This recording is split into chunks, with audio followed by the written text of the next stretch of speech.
And we're live. Hi everyone, whether you are watching this live or on the replay, hello LinkedIn, hello Facebook, and hello YouTube. Welcome to my 7-part series. This is session 3, week 3, episode 3. What we're doing today is we're going to focus on branding portfolio. What does that actually mean? Well, it encompasses two things, your CV and your LinkedIn. So let me get sharing. One moment.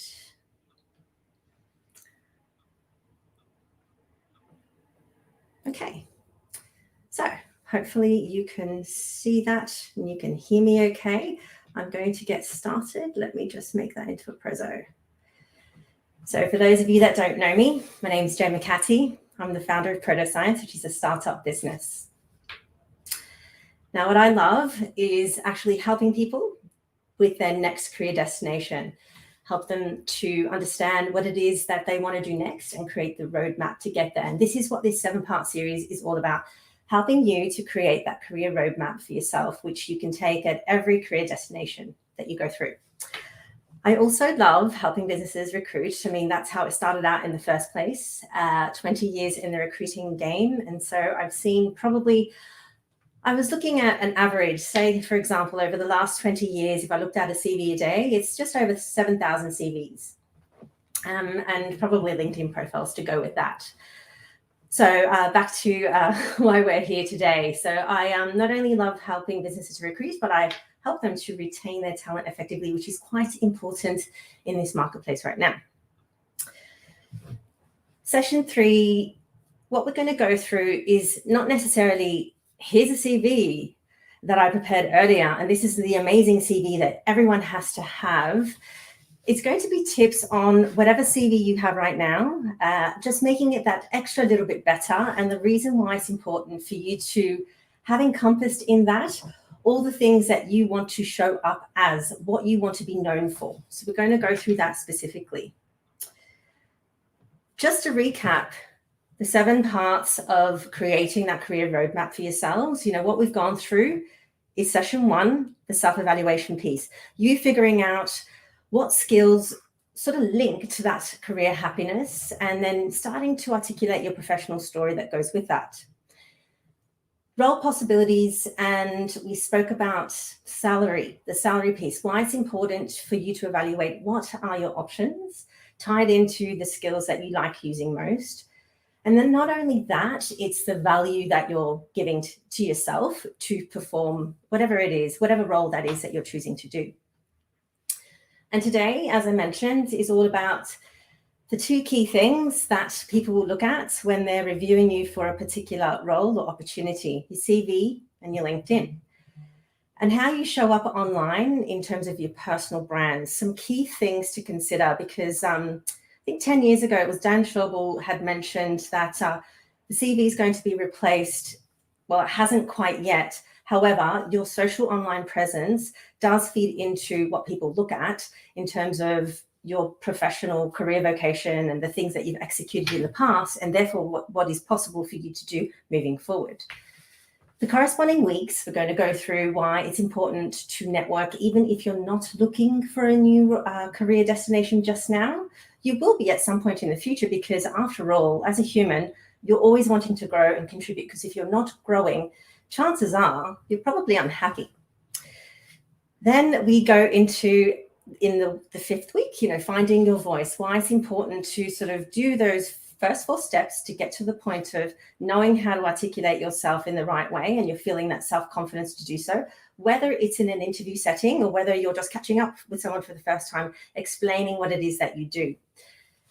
And then it's all about creating that career plan and then building that momentum. So you do this at every stage that you feel like you're wanting to make a change, irrespective of timeline. Now, to recap on session 1 and session 2, you know, it's all about knowing yourself and doing that self-evaluation piece from week 1, the activity there. And then last week is all about knowing your worth and knowing what you actually want, aka what are your options tied to that. And today it's all about sharing who you are, pretty much in a nutshell. So let's recap. Hopefully, if you have been watching, whether on the replay or on live from session 1 and session 2, you've done last week's activities and the week before. So if you have, then you've written down your achievements, your defining moments and big decisions, and that gives rise to you understanding more about your professional experiences and who you want to show up as, and therefore what you want to do moving forward. And then you're figuring out, okay, why is this so important? Why is this so important? Well, because it lends to you understanding what your options are right now and also moving forward into the future.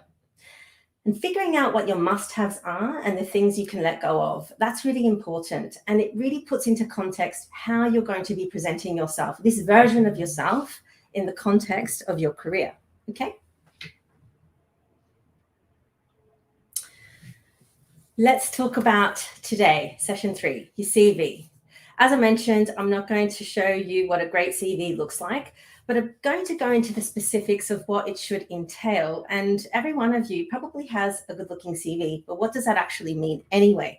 For every person, that could mean something different. For every recruiter, they'll probably come up with different versions of what a good CV looks like. So if you're sitting there thinking, oh my gosh, it's not perfect, that's totally okay.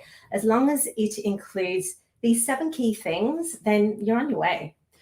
So it's all about showcasing your career destinations and the things that you have performed in the past. So it starts with your contact information, which clearly you need to have right. You need to have your name, your number, a way that people can reach out to you, and your LinkedIn profile added in there as well. Then it moves into what I like to call your career synopsis, your career snapshot, or your professional story snapshot. So this is the place where you need to come across as quite professional, and you want to include the things that you want to be known for. And by the way, your CV is a constant evolution. It's constantly being iterated because you're constantly iterating yourself. And the more you go out there and start networking and having conversations, whether it is that you're looking for a role right now or in the very near future, you will be tweaking it accordingly. And if you have had coaching in the past, you probably have been told that you need to tweak your CV in accordance to the job description that you're pitching yourself for. You've probably heard about the, let me, frame those keywords in a certain way, and therefore, it's going to get captured by the ATS and it's going to lead to a conversation. And having that in mind, the CV is just a stepping stone to a phone conversation with either a recruiter or a hiring manager. But I digress. Let's move on. The next stage of your CV, going down the Word document or PDF, however you have written the description, typically you write your education and the key skills that you want to come across with. That usually ties into, once again, specific role options or job descriptions where you're pitching yourself for, from a job advert perspective. And then it's about, okay, after that, it's the career history.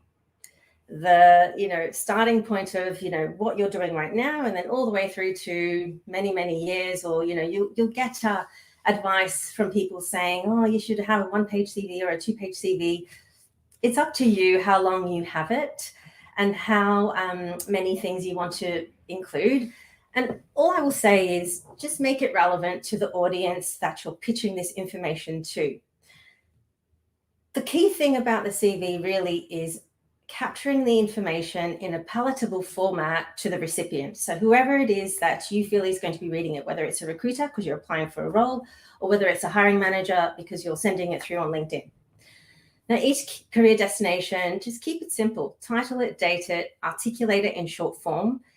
Now, going back to, the point of, what does a good looking CV look like? As I mentioned, everyone's going to have their own opinion about that. Get a panel of 20 recruiters, and each of them is probably going to give you a different tip. They'll be linked as well as to what a good CV looks like. Now, for me, from my professional standpoint and who I've worked with in the past, typically I like to have things in point form. And so when it comes to the stage of articulating what you actually do or have done in the role vocations that you've executed, listing out what your achievements are, but before that, giving some clarity around, okay, this is the role that I'm executing, this is what I'm doing in this role, and these are the things that I've done, whilst working this role that I want to be known for.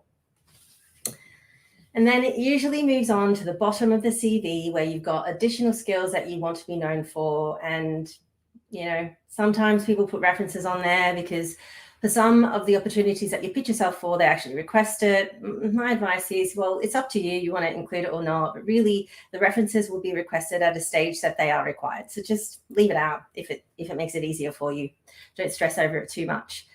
And then giving some essence about your interests outside of your professional vocation, that could also tie into your professional vocation as well. And then the lucky last point is this. Cover letters, to have one or not to have one, to write one or not to write one. There are some opportunities that you will pitch yourself for at the stage where you're embarking on a new role and you're actively looking for that next role destination. And if they request it, write it. Because that, once again, is a stepping stone to get someone to read your CV, to therefore make that phone call to you. So these are the key things to capture in your CV. And, if you're stuck and you're writing a CV for the first time, Google CV templates. There are so many that are out there in the marketplace right now. Go on Canva. You can find stuff for free. What I will say is this, before we move on to the next stage, the CV, will it ever be replaced? Well, I hope so. Today, I marked the last day of my my daughter, her completing high school. So soon enough, after she decides on what to do next, she's going to have to go out there in the marketplace and probably with a CV. So I'm hoping by the stage that she decides to, whether it's more study and she gets to the point of, okay, now I'm looking for employment. I hope that the CV is replaced. I really do. So, well, until then, this is what you need to have embedded in the CV itself. And this is usually the format. Out of all the 7,000 odd CVs that I've seen, what allows a person to pick up the phone to you? It's palatable information that's clear, concise. It gives a reason for the person to pick up the phone to you. And that's all the CV does. I wouldn't stress about it too much if it's not perfect, as I mentioned to you. So let's move on to LinkedIn, because as I mentioned, and I'll harp on about it again, the two key things that people will look at when they're checking out, what you've done in the past in terms of your career vocation, are your CV and LinkedIn. And let me tell you something. Your LinkedIn profile, your social collateral, that's being viewed right now by recruiters. So if you've got some, keywords embedded in there and they're looking actively, they're working on roles, your LinkedIn profile may come up without you even knowing your LinkedIn profile is being viewed and discussed with a hiring manager. So imagine if you don't have it all set out in the right way. You're losing out on someone reaching out to you, picking up the phone to you, making it easier for yourself. Because after all, wouldn't you want people to come to you as opposed to you having to apply to roles when you get to that stage of, actively looking for a job opportunity? I think so. But let's go through the 7 key things to include in your LinkedIn profile. And by the way, I'm not a LinkedIn coach. I'm not a LinkedIn guru. I love using LinkedIn because as a recruiter, that's where I feel most comfortable. It's a way to collaborate. It's a way to learn and share. And in terms of content, figuring out what's going on in the marketplace and getting some market intel from thought leaders out there. But I digress once again. Let's stick to the specifics about what goes into your LinkedIn profile and key things for you to change immediately, okay? Starts with your photo. If you think about it, you want to be approachable. And really, if you have a photo on there, having it, from the shoulders up and you looking into the screen in a way that says to the person, yeah, this person, seems approachable. Let me continue looking on. So starting with a photo is really important because really that allows a person to know who you are. It's like if you think about why do people reach out to others, it's knowing, liking, and trusting them. And so having a photo, if you don't have one, please include one. And it doesn't matter, you can use your phone these days. You don't have to get it professionally done. And having it in a way where you're smiling and you're showcasing yourself, that's quite important. Let's move on to the background photo. The background photo is what is behind your photo. And if you haven't updated it, it's got the default LinkedIn gray. What that says to people looking at your profile is you're not active on LinkedIn. So chances are people may not be reaching out to you because they think that you're not on there, you're not active, so you're therefore not going to respond. If you think about it, right now, it's a candidate-driven market, very different to last year. So you updating your LinkedIn profile so recruiters can reach out to you, that's the key thing right now. Because for every, I think the stats showed from LinkedIn and Seek, for every 4 roles, there's 1 candidate, or every 1 role, there's 4 candidates. But you get the drift. It's a candidate-driven market. So having the background photo shows that you're active on LinkedIn. I know. And this is my opinion, by the way. Like I said, I'm not a LinkedIn coach. This is just from my experience, having worked in the recruitment sector and also been coaching people with their next career destination. The next key thing is the headline. The headline, by default, it captures what your most recent role is, but you can tweak that accordingly. You know, whatever you want to be known for. And there are 2 profiles that I'd ask you to reach out to, or just look at, I should say. The one of Andy Foote and 𝙬𝙤𝙬𝙬 Giles. I'll send the links after this session so you can check out their profiles. You'll see how they've captivated the audience by just their headline, their photo, their background, and their headline. If you get all of that right, chances are the person's going to reach out to you even before they go through the rest of your LinkedIn profile. So your headline is quite important. Your background photo is quite important. Your photo is quite important to have. And now, I don't know if you've realized, the little speaker that goes next to the headline, you can actually do your name pronunciation and introduce yourself, and you can get creative with that. I don't know if you know what I'm talking about. I can screenshot it and share it with you. If you've got a phone, that's where you can actually access that to do the name pronunciation. Now let's move on to the next thing. I don't know if you've heard about creator mode, but if you look down your profile, you click on creator mode and it gives you the option of choosing 5 hashtags about topics that you'll be showcasing and sharing in terms of content out there on LinkedIn. So things that you want to be known for. And this all ties into your career vocation, your key skills, the things that you like working on, the things that you want to be known for, the things that you want to discuss with others, the roles that you want to embark on moving forward. Now, this is the magical section, the About You section, where you could really get creative about articulating your professional story. So if you've done session 1 self-evaluation, you figured out what your role options are, you can create, I guess, it's the extended version of what you would capture in terms of your professional snapshot that I mentioned in the CV. This is where you can go to town. And once again, look at Andy Foote's profile. Another good one to look at, Amelia Sordell. Top people to really focus on in terms of personal branding, they are also good in that respect as well. And I'll go through specifically about why that's important when it comes to how you show up online, your social collateral, what you want to be known for. It's quite important for you to be authentic. That's a key thing. And so whilst you're articulating the About You section, make sure that you are being authentic, you're driving the message across about what you want to be known for, and you're giving a call to action. So if you're actively looking, yeah, you can say, I'm looking for an opportunity if you wanted to, or if you're, running a business, you're going to be pointing people to an email of some kind. But having a call to action, reach out to me, happy to connect, make it really easy for the person that's reading your profile to have permission to get in touch with you. And then another key thing to really consider if you haven't got this is endorsements from others who have worked with you in the past. Now, it's quite important to have this. It's almost like a reference without asking for a reference. So people that are happy to share that, they really enjoyed working on a project with you and the kind of personality that you are, and therefore who you're going to show up as in the next role destination. And it also gives indication, what others should reach out to you for.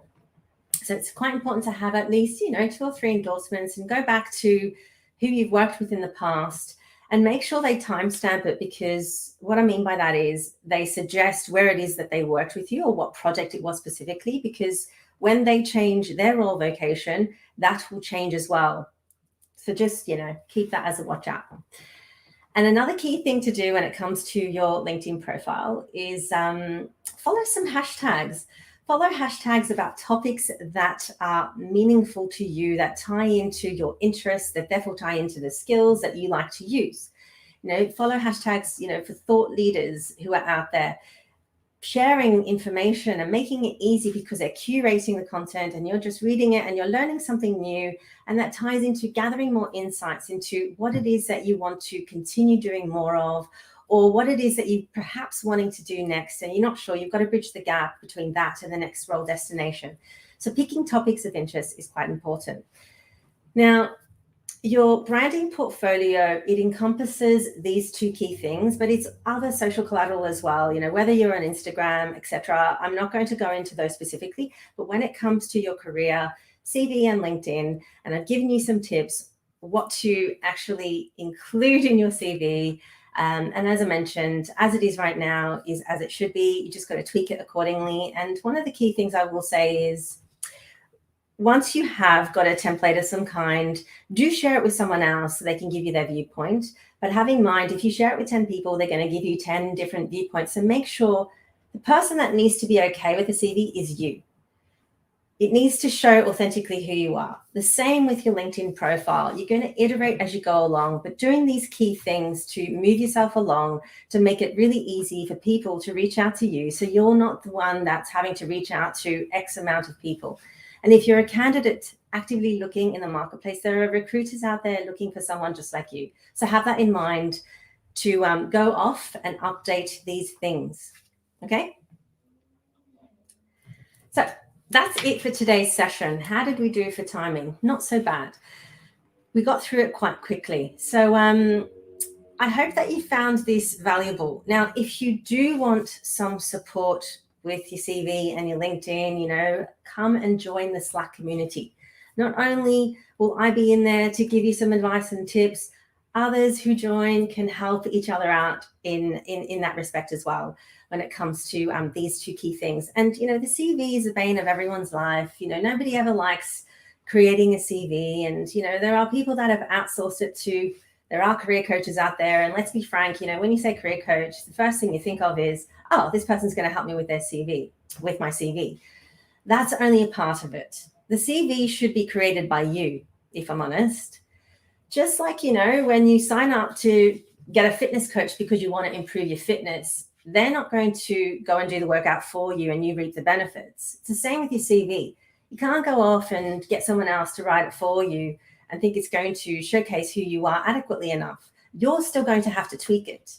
You're still going to have to, articulate certain skill sets and fill in the gaps. You're still going to have to do the work. You can get some coaching support to help you, make it more impactful, but you have to go ahead and do it yourself. Same with your LinkedIn profile. You can get someone to give you advice and tips, but you are the one that has to make the changes. The cool thing is there's a coach dedicated to these specific things. And as a career coach, this is one of the steps of creating your career roadmap. And by the way, you shouldn't necessarily wait until you are actively looking for a role opportunity to have your CV ready to go.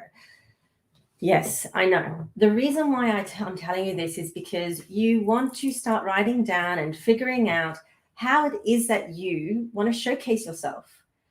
And you're going to iterate it as you go along. So when it gets to the stage where you're actively looking, you've got it there already, and you just need to tweak it according to the role or vocation that you're pitching yourself for. So make it easy on yourself. Don't wait to that point of haste and you're gifting it to someone else to do it for you, because you're still going to have to update it yourself.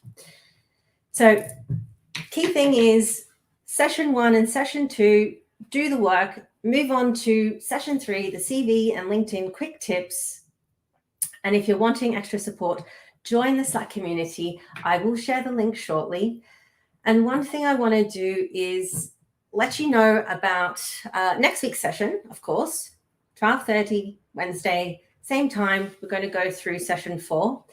But also on Tuesday next week, I am going to be running a session. So if you're still stuck on session 1, self-evaluation, and trying to figure out what your key skills are, you know, how to define your achievements, defining moments, etc., I'm going to do a deeper dive in this session. It's a free session, so come along and get some more tips if you're still stuck on session 1, self-evaluation. So that's it for today. So hopefully you found this useful. And that's it. So stay safe. See you next week, 12:30. And whether you've watched it on the replay or you've watched live now, thank you for watching. Take care.